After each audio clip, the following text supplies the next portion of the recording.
Thank you for tuning in to another episode of Exploring Boys Education. Produced by the International Boys Schools Coalition, this podcast seeks to explore issues that are relevant for boys, boys' schools, and teachers and parents of boys. I'm Bruce Collins. In episode 4 of the second season of Exploring Boys Education, Tim Jarvis from Michael House in South Africa discussed the essential role pastoral care plays in boys' schools. He offered insights into the challenges presented in caring for boys, social and emotional warning signals boys might show, vulnerability in boys, and the importance of advisory and tutor groups in boys' schools. In this episode, we continue this conversation with colleagues from Prince Alfred College in Australia, with a focus on enabling boys to flourish and the connection between the pastoral care of boys and character development. Before I speak with Bradley Fenner, Greg Atterton and John Stewart, however, I'm joined again by my colleague Amy Ahart for the IBSC Newsreel. Thank you, Bruce, and hello, listeners. Season 2 of Exploring Boys Education is wrapping up soon, and we're very busy planning another year of professional development opportunities for teachers and leaders in boys' schools around the world. On August 24 and 25, we'll be hosting IBSC Wired to Connect, Relational Teaching for Boys with Crescent School in Canada. Join Michael Reichert and a panel of leading boys' school educators for 2 workshops on relational teaching based on research conducted with IBSC schools. Both sessions will contextualize relational teaching strategies in the post-COVID-19 teaching environment and will also include facilitated breakout discussions with fellow participants. For boys' schools in the Northern Hemisphere, this opportunity will be a great way to kickstart the new school year, and schools from all of our regions are welcome to attend. For more information, visit our website at www.ibsc.org. Our next set of online classes start on October 18, when we'll be hosting Boys and Belonging, Creating Inclusive and Affirming Schools for Boys, and Single Gender Education, a course for teachers new to boys' schools. We'd encourage you to visit the professional development page on our website regularly to keep up to date with the opportunities for growth and learning we will be offering in the months ahead. For now, though, back to you, Bruce. I'm looking forward to hearing from Bradley Fenner and his colleagues as they share about their integrated pastoral care program at Prince Alfred College in Australia. Thank you, everybody, for being with us. It's wonderful to be speaking to Australian colleagues from Prince Alfred College in Adelaide today about enabling boys to flourish. With me, I have Headmaster Bradley Fenner. Also, I have Greg Atterton, who is the head of secondary school and deputy headmaster at Prince Alfred College. And we're also joined by John Stewart, head of the preparatory school. It's wonderful to have you all on the podcast today. Welcome. We're going to start with you, Brad, and talk a little bit about just your philosophy and approach to pastoral care. And it's interesting to me as I've looked at your pastoral care program, it seems to be closely linked to the responsibility you feel to nurture the unique qualities of each boy and the development of young men of character. And I'd like to explore as we start this connection between pastoral care and character development, because that seemed to me to be quite a unique approach. How does Prince Alfred College frame their philosophy of pastoral care? Thanks, Bruce. Well, I think the first thing I want to say is that our approach to pastoral care is aspirational in nature. We've got a focus on the development of character. We hold up to the boys the image and the model of the Prince's man, and that is what we aspire to. And the Prince's man is an all-rounder. The Prince's man is a committed individual who is thoughtful and who's compassionate and who does everything to the very best of their abilities. And that would be quite familiar, I think, across a lot of our schools. We summarize it in the very simple slogan, work hard, be kind. So work hard, whatever you do, you give 100%. Never half-hearted, you commit yourself fully, and that's how you get the best out of it. And be kind, of course, refers to how we interact with others, both those within our community, within our families, those around us, but also the wider community as well, that we are compassionate and thoughtful, and we focus on others and service rather than focusing on self. So that underpins all that we do, and that is the case right across the school. And we have a taught pastoral curriculum that we follow throughout the school, which is aimed very much at developing those positive character traits. The word belonging has come up a lot in conversations with boys' schools recently, and I'm wondering to what extent this notion of belonging at your school plays a role in your approach to enabling boys to flourish. Yes, I think it's what we're trying to do there is to capitalise on what boys naturally do. They love to belong. They're quite tribal in their approach. They love to feel part of something. They love to belong to something. They love to support their mates.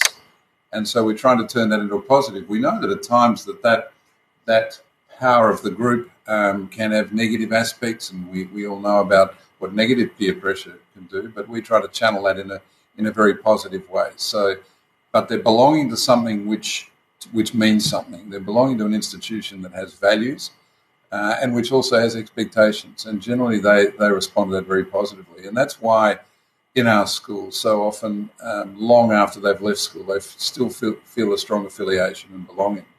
And we can see that emerging in positive ways. And what we want to encourage is that it does continue with them after they leave school, and there'll still be that loyalty to one another and support for one another when they might go through difficult periods in their lives, as they will all do. And we've seen a number of examples of this recently, even with my son, who's an old scholar, and the way that they do look out for one another and they do stick up for their mates, and occasionally might be prepared to have a hard discussion with a mate who needs a bit of positive support and direction. You know, it seems that one of the important principles of this work at your school is that it's embedded into all you do, that it's not a standalone, separate program, but there's an integrated approach. Why is this important to you as a school? Yeah, Bruce, I think it's really important to understand that we shouldn't be treating pastoral care or character development as the role of a particular teacher in their work, say as a tutor to a small group of boys.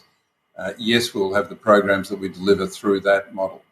But what is important is that it is an holistic commitment from all of our staff to continue to encourage and guide and direct our students in the right ways, so that we've got a sense of our shared values that we do promote. I don't think you can put pastoral care in a box. I don't think that it can be the province of any one individual. And even though you might have a designated individual who's got a specific responsibility for an individual student, we all know that boys will find their pastoral care where they will. And it might be the French teacher, or it might be the football coach, or it might be someone else who they connect with and who needs to be committed to providing the advice and direction which they will all need at times. So, John and Greg, I'd like to launch into some of the practicalities of what pastoral care looks like in your spaces. And John, we're going to start with you as the head of the preparatory school. You know, what principles and thoughts guide your approach to pastoral care, well-being, and character development in the prep school? I think a key thing for us is the environment that we create for our boys. You know, it needs to be nurturing and a safe place for them to feel and to be and to make mistakes in. It is part of their learning. They are learning how to be young men, and making mistakes along that journey is going to be part of it. Like any type of learning that they would do, they're going to make mistakes, learn from those mistakes, and make improvements. So we want to make it a place where they feel safe, that they can do those sort of things. I think our ethos is one where, like Bradley said, where we expect the boys to think about what it means to be a prince's man, those important qualities that exist in that program. Things we believe in that are important for our students to aspire to be and work towards achieving as they go through the school. We talk about those a lot. So they're in our diaries. We talk about them in assemblies. The boys, our leaders who do speeches, refer to those qualities in their talks to our students. And I think it's important that we revisit that a lot with our students, and they understand it, and they try to emulate it and do those sort of things as they go through the school. Our overall pastoral care program, it is very much an extension to our teaching and learning program. As we have the youngest boys in the school, we're trying to guide them and teach them and help them to learn about how to be good boys, good people, and eventually good men when they become older in our school, when they eventually leave the college and move on to different things. So for our school, it's very much a place where our boys feel at home. New boys feel very welcome when they come in and become part of our community. And I think it's an environment where we allow boys to take risks, to explore a range of experiences, from the academic, creative, cultural to the sporting, and to grow from that. And I think that's all part of what we try to do here in terms of our pastoral program. Greg, I'm sure there's some overlap there. You work more with older students or more closely with older students in the high school. What are some of the guiding principles for this work in your space? Yeah, I think firstly, nothing's more important than the relationships that we build with our boys. If we are able to meet their pastoral and wellbeing needs, then we need to know our students and know them well. I also think that if we're genuine in our commitment to pastoral care, then we need to treat the time that we devote to pastoral care equally to that of core business of teaching and learning and to co-curricular as well. And so for us, it's very much a tripartite approach, looking at pastoral, academic and the co-curricular needs of our students. So I think that's a critical component for us. Also, having a taught pastoral program, our Prince's Man program provides our young men with a modern values education that develops character. So we follow a model that accepts that young men can be taught knowledge about values and virtues, and that doing the right thing in any given situation can be caught by the influence of positive role models, whether that be by staff or through a specific mentoring or coaching program. So, Greg, I want to stay with you. It seems to me like your school has a proactive approach and open culture towards student health and welfare. And I think this is a big topic in boys' schools at the moment about boys' well-being. What is the positive impact you've seen of having an intentional approach towards student health and welfare in the lives of older boys in the high school? Yeah, this has been an emerging area for us in the sense that we use AS tracking, a social emotional pastoral profiling tool that allows us to form proactive plans around our students. That pastoral data has been key in identifying students who have challenges, but who are skillful in masking those challenges. So, for instance, the data provides us with the ability to see if students are over-regulating and potentially facing burnout. This is critical in a school like PAC, where we have young men striving to achieve very high levels, whether it be in sport or in curricula, who are looking at professions like medicine or law. So the data really allows us to put in place strategies that support our young men and prepare and educate them around things like stress management, healthy eating, social interactive skills, those such things. So, John, I'm fascinated by how this lands in a prep school. And what would you advise teachers of boys from around the world who are in a prep school environment as they think about recognizing the potential of each boy? Because that seems to me to be a key part of this conversation. And I assume that at a prep school, that's the best place for that potential for us to start recognizing that potential, so boys feel that they can fully grow into who they are becoming. I think that falls on nicely from what comment that Greg made about the opportunities and giving those to our boys and the students in the school. As we know, every boy is quite different and unique. I really believe that we need to give them a range of opportunities and opportunities to thrive and to experience different things as they go through the school. And we do try hard to know the boy and provide programs that's going to meet his needs and support him and extend him as required. And I think getting that balance right also contributes greatly to their well-being at school. We have students who are struggling with aspects of the learning, and we're not there to support them and pick them up. Boys that may be finding it, that can enjoy the challenge of doing things a bit more at a higher level, we need to offer that as well and make sure we pitch it right in the middle. So I think the quality of a teaching and learning program is very much a part of your pastoral care programs. If you get that wrong, you can have all kinds of issues that you have to address along the way. We work hard to enrich the program that we offer our boys. We have a lot of sporting opportunities, but we do a lot of other things particularly well. I believe that our music and our drama programs are strong to give those boys who have that as an interest those opportunities to shine. We have strong art programs. We have strong robotics and other programs like that gives those boys an opportunity to do something that's they can really sink their teeth into and express themselves in different ways as they go through their learning.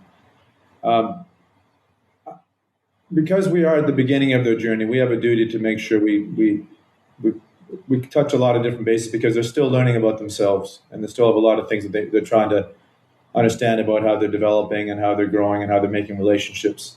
So we try to explore all the different aspects of their journey at this age, and help them along that way where they're going to find a few challenges that may not have gone as well as they would have liked, and help them to develop some resiliency along the way, and so they can regroup and face those challenges in a more effective way the next time they encounter them.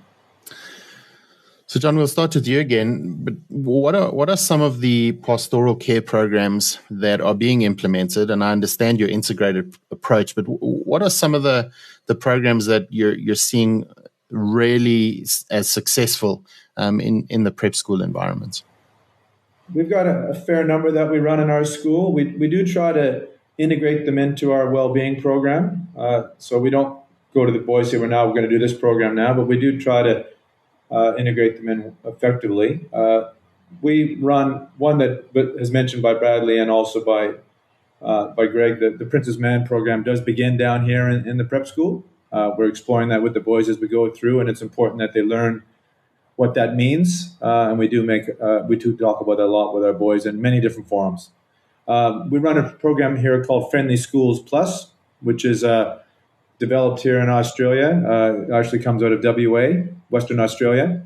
And it's an anti-bullying program that gives those boys the strategies how to deal with those challenges that may face them, if you're a bystander or a friend of somebody who's facing those challenges, how to deal with that. So it's a really effective program for personal development and building those strengths in a child, and also in the community to address that kind of conduct. South Australia has a very strong Keeping Safe curriculum that we run in our school, which is all about how to teaching children how to keep themselves safe in many different situations, whether it be online, whether it be in different interactions with other people. And it starts right down from reception, where you're teaching the children how to have a personal space, how to the proper way to conduct themselves with each other, what's the right kind of touching and not kind of and inappropriate touching.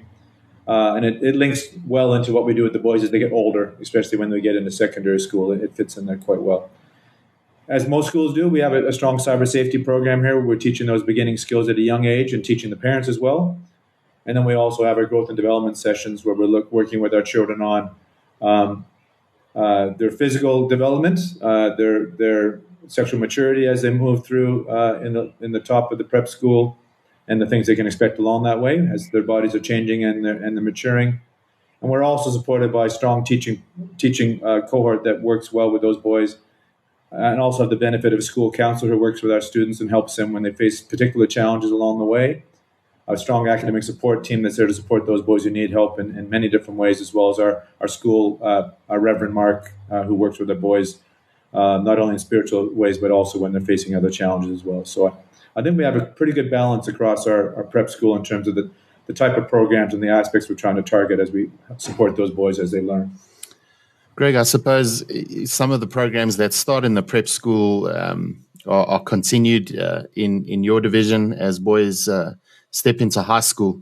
What are some of the successful pastoral care programs that you're seeing, in the secondary school, from which other boys' schools might learn? Well, leading on from what John has just mentioned, we've just put in place a more detailed program around relationships. Our older boys have undergone a series of workshops and tutorial activities with the assistance of Dr. Tessa Opie, an expert in this field.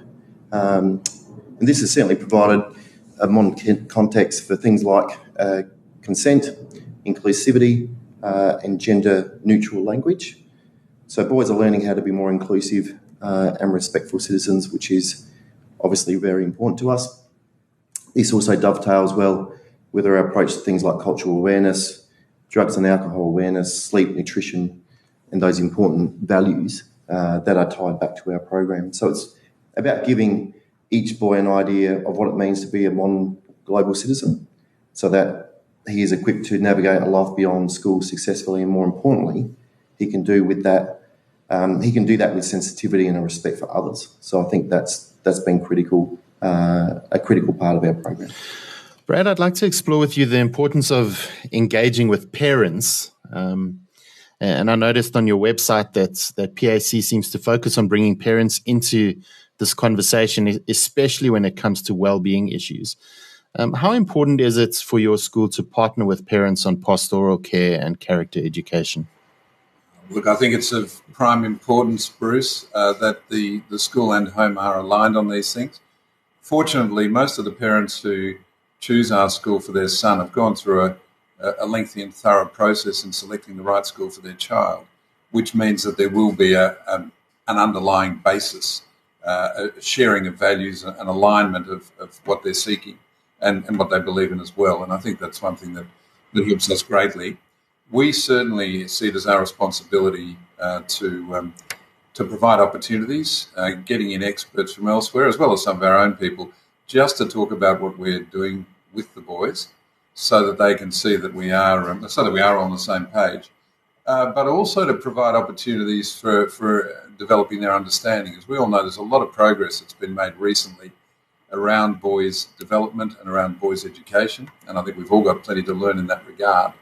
But we've found we run what we call master classes for parents with experts in various fields coming in to talk about what's happening with their sons and to provide some advice. And I think I'd have to say, increasingly over the years, I've encountered more parents who are seeking assistance and guidance, not necessarily because they're not coping, although that sometimes that is the case, but just so that they can do a better job. Because I think increasingly parents are taking the role of parenting very seriously and can see this as an area that they can improve as in any other area of their lives. So we think that shared experience and communicating with our parents about what we're doing in that regard is a very important part of the education process. John and Greg, I think one of the things that is really great about PAC is that you go right through from reception to year 12, so you get this sort of whole school approach where you're able to look strategically at a boy's development from that reception year right through to year 12. How do the two of you or your two divisions work together in terms of understanding the process of character development and pastoral care right from prep through to secondary school? We try to work as closely together as we can. You know, the reality is that it's a big school and there's a lot of different things happening over the course of a day and a week in the year, but we try to make sure that the messages we're sending to the boys and the programs we run join up and to work towards that same goal that we're trying to, was developing that very good man at the end of his journey through our school. So we've got, Greg chairs it, but you can tell, we have a working party. We're looking at our pastoral care program across the school. There are differences, not significant, but there are differences between our schools, driven mainly by the age of the boys we're working with, and that's taken into account. But our goals in terms of what we're trying to achieve are the same. So the differences will be mainly in how we deliver those programs, what the content will be at the age of the child. But we want to make sure that when, especially those key transition points in our school, that we get those messages right, and the boys are ready for that. What is next in terms of their learning and their developing as a person. So that's a key part of it. That communication and making sure that we have it joined up across the school is important for me and for us. Yeah, just adding to that, I think it's vital that we share a consistent approach to pastoral care and wellbeing across the school. We know that a program that carefully caters for the age and stage of learner is likely to be more successful when that is shared across the school and is understood by every staff member, everyone working within our school to support our boys as they move across the year levels. I think it's a challenge to develop a common language. That's not always easy. And as John mentioned, there's not always the time to catch up as much as we would like. But certainly we're strategic in providing opportunities for our staff to get together, to share practice, and to talk regularly about the pastoral needs of our students, whether it be individually or whether it be as cohorts as they move through the school. And those transition points from prep into middle school is a wonderful opportunity for us to strengthen the ties between the prep and the secondary school and ensure that our students are well prepared for that next phase of their schooling. I'm really getting the picture as I speak to you all that there's an intentionality in building these programs, that there's a real strategic focus that you can't just let programs like this run their course. You need to think very carefully and deeply about this. And Brad, I was wondering if you had any advice for schools as they think about this work. How can boys' schools think strategically about building dedicated pastoral teams whose role is to focus on the well-being and character development of boys? Well, if I go back to the beginning, Bruce, I think the most important thing is employing good people, employing people of character who will be excellent role models and will be fully committed to the boys who are in their care. And we can all look back and see those wonderful teachers that we had when we were at school, who had an impact on us, not just for what they taught us, but for the way that they conducted themselves and for their principles and the values that they espoused as well. And that, of course, is the best kind of teacher. So I think right from the start, you've just got to get the right people in there. I think that you do need a matrix. Pastoral care is not simple. As I said earlier, the boys will find the pastoral care where they will, and you can't be too rigid about it either. You can't say, well, this person is responsible for the pastoral care of that boy, and they are the only ones who have responsibility. Anything like that which encourages a proprietary attitude amongst the staff, and too much rigidity is not going to work either. You've got to have a matrix. You've got to have people who are connecting with the boys in different ways just to offer that consistent pastoral care that they will need throughout their time there. I do think that having that underpinning philosophy, that having that focus, as we have with the Prince's Man program, is really important.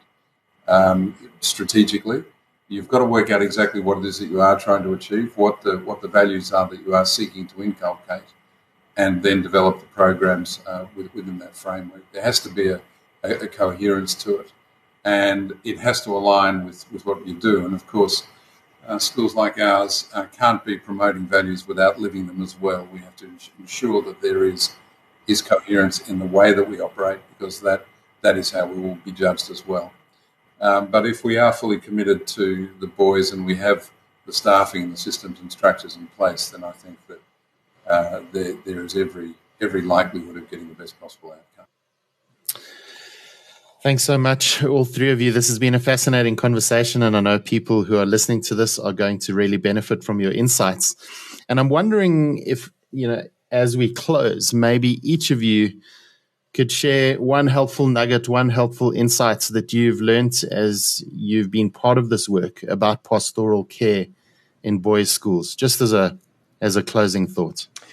Yeah, I think over the journey, when we look at pastoral care programs and meeting the needs of our students, we often quite rightly design our pastoral care programs to support our students as they journey through the school and then shortly after, whether it be into tertiary education or into the workforce or whatever they choose to do. But we often don't think about how we will continue to support our students when they move into their 20s, 30s and 40s. And, there's a real opportunity here, I think, for schools, especially schools like ours, where we have a strong connection with our old scholars, how we might continue to provide opportunities to bring old scholars together and continue to support them as they move through various points in their life. So I think we do it well in other aspects of connecting or maintaining connections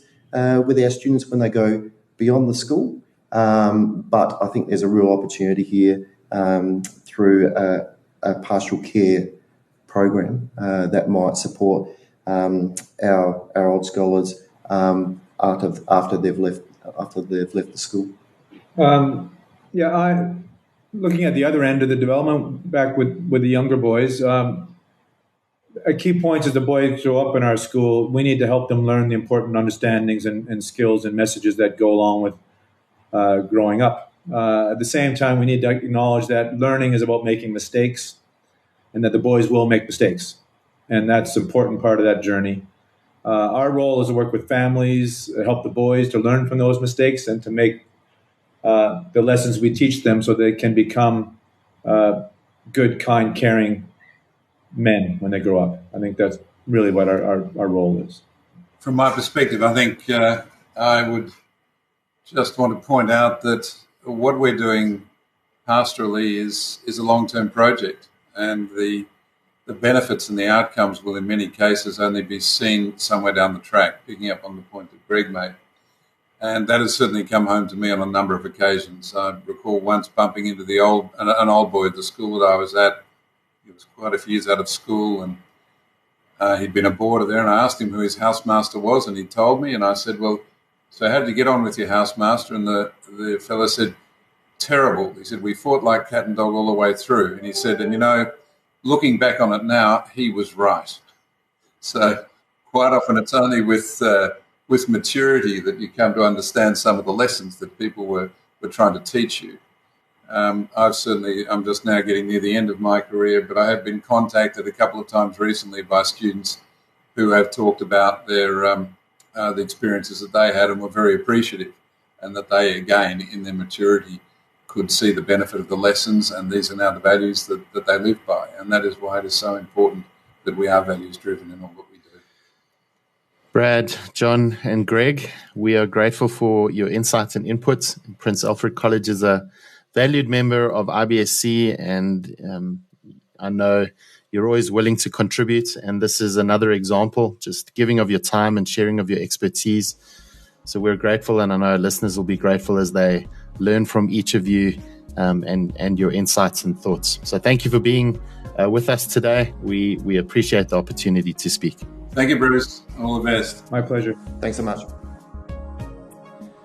Clearly, as Prince Alfred College embody, quality pastoral care is a fundamental part of boys' schools' responsibility to nurture the unique qualities of each boy. Following this conversation, a number of highlights resonate with me. Firstly, pastoral care should be embedded in all we do. And also, strong pastoral care is marked by intentionality. Dedicated teachers and pastoral care teams are important, as is the partnership we have with parents of boys. I trust you've been challenged and inspired by this conversation as you work with boys in your own context. Until our next episode, keep safe and keep well.